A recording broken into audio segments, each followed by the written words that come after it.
They'd always have to, because Gotham needed it. Gotham is hungry for it, and Gotham wants to see the car explode and the person drop from the high dive or whatever. Yeah, and that's where this story kind of like elevates, and that's interesting. You really grabbed onto that because for some reason I didn't attach that much significance. It is significant, but not necessarily to the plot, more to just the overarching. Yeah, and Scott Snyder revisits that right at the end. He's like, yeah, Gotham's hungry for something. Yeah. After we get to this crime is... So, the crime is trying to be figured out by James Gordon, who is making nice with this new Batman. And he is doing an off-the-books analysis. He's comparing this analysis to see where did this kid turn into a killer croc. I think it was probably this cop I know who's supposed to be taking care of that. Yeah, and it ends up being that this cop is a dirty cop, and he's in cahoots with this female dirty cop, and they're both living in this apartment. What's that? For some reason, I didn't think she was a cop. I thought just he was a cop. No, they were both cops, and they had taken up residence at this very fancy hotel or a very fancy apartment. Yeah, and Batman's like, scope it out. And he scopes it out. And he gets there and he's like, oh, they got all these great... They got a lot of weapons here. They got a lot of Uzis for low, middle income. Middle income coppers. And what are these middle income coppers doing? And so he does his Batman interrogation. And I love this Batman interrogation because it's the classic. I got him wrapped up, upside down, and he also fingers him with a little like, your equipment is good. Yeah, but it's not as good as Batman's equipment. It's not as bad. It's not as good as Batman's equipment. And so, of course, he immediately... Although, it was weird that he was comparing the night vision, because if you can see, you can see. It's not like... Nah, dude. When you have good night vision, you got the good night vision. Batman did have the thing with, like, the red thing that, like, clicked onto a person or whatever. Yeah, whatever Batman has, it's better than what we got.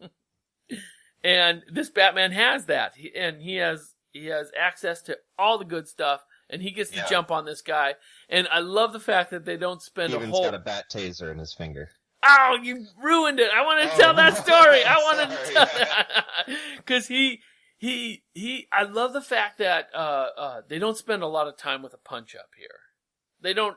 He doesn't. It's not a lot of action pages, you mean? Yeah, there's not a lot of action pages. He's got this guy tied up and hanging upside down. The guy's getting sassy with him, and these people don't deserve a fight. They're not fight worthy. Yeah, and he turns around and he tasers this guy's girlfriend with a finger taser. Yeah, without even looking. And he shoots her right in the face. Has to drop on him with a big gun, and he puts up his hands in mock helplessness. Drops her with the taser in the finger. Yeah, right in the center of the forehead. She's just tasered. She's out. But all of the while, he has also been doing this. He looks really creepy right after he does that. That's probably one of the creepiest faces. He's got a lot of... The shadows is really weird and not menacing, but creepy. But this Batman... Maybe a little menacing. This Batman does his detective work in such a way that...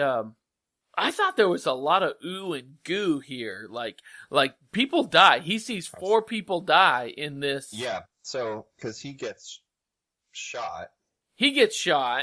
But the also... lady who shoots him jumps out the window. Right. So he goes to visit the mother of the kid who actually turned into a croc. And she has been dosed with some sort of... kind of thing, some kind of patch on her neck. Some kind of patch that's been sewed into her neck. Oh, so gory. And she goes wackadoodles. And was that gory? I thought it was pretty gory, man. She's got this thing sewed into her neck. Like, it's like... I mean, the needle and concept is, but I thread. don't think it actually looked that. Oh. Well, maybe it's alright. Anyhow, she goes wackadoodles, takes a shot at Bat, shoots him, but he's got the vest on, and then she dives out the window and dies in front of him. And then there's some other death. There's another. I mean, look at it later. There's almost no blood. Yeah. You know, and the zoom in, it makes it so it's just a patch. It's not really very gory, I would say. Like, her legs are sideways, but there's not, like, any bones sticking out. There's a little bit of, like, flash blood right by her head, but it's so small. Right. Yeah, just that look on her face. I mean, just like, the art style is definitely dark, but I wouldn't say that it's gory. And it's not really very violent. Right. Yeah, like Batman's see what just... I'm saying? Yeah, he tried to save her. Batman looks fierce, and he looks creepy. But it's not like, I don't know. We haven't seen him really use his muscles. Yeah, but what happens to and then I guess this is the final page of this. Have you seen his muscles? No, he's. I don't think I've seen any Batman's muscles. Yeah, he's always in a cloak in the shadows. Yeah, he almost his ears are so small, but that creepy smile that he has when he says "Bat Taser." That's the creepiest one. Yeah, that's the creepiest one. This is a good Batman, but when he I like this Batman. Isn't he fun? Yeah, he's a fun Batman. No, I like him as a character. I don't know if I like what he looks like. I like him as a character. I like staying with this, diving into the Francavilla stuff, and more Dick Grayson. He's a little looser. He's got a loose style to his Batman. It's not, like, super consistent. Yeah, he's a little silly, and and there's a little bit silly. There's a little bit with it with not the word I would have used, but I see what you mean. No, when he jumps off screen with Jim Gordon. Yeah. So he's up on the roof with Jim, and Jim looks away for a second, and that's when he expects Batman to be gone, but Batman's still there. And he's like, "Oh, I'm not getting used to this new Batman thing." Because usually you're gone, and I'm like, that was probably the funniest line, and it wasn't laugh out loud funny, although I did laugh out loud when you repeated it. It's funny, right? Yeah, it was funny. That was the funny line. I like that, but this Batman he looks fierce, but I think that he is, and especially when he pairs up with Damian, who in the next few issues he pairs up with Batman's biological son, Damian, and who's his biological mom? Oh man, this is good. Okay, so is that a one-word answer? Ra's al Ghul, who is his mom is Ra's al Ghul? No, Ra's al Ghul is the the father of Talia. Oh. Who is Batman's wife and the mother of Damian, Batman's biological. So he's got some evil in him. And do you remember Ra's al Ghul from the movies of Liam Neeson? He was Liam Neeson. Yeah. So there's some backstory there. I liked him. That Ra's al Ghul character almost made me like the first one better than the second one. I've gone back and forth. I like that first one a lot, especially when he's on the ice and he's shivering. Yeah, and all the stuff with Ra's al Ghul. All right, James. So we talked a little bit about this art. This art, man, this last page, man, I think this is pretty gory when that root is growing out of this guy's mouth. Ugh. No, that is gory. I'll give you that. The root growing out of. So when we see the dead guy who was gonna be giving Batman some information, he dies before he really gets the information, and it's some kind of root growing out of his body, out of all of his nose and his ears and his eyes and his mouth. Yeah, so that sets the hook for there's crime happening in Gotham, and this new Batman has to figure it out. James, did we find your new favorite Larry, comic. I didn't figure out. Did you like? Do you like the look of this Batman?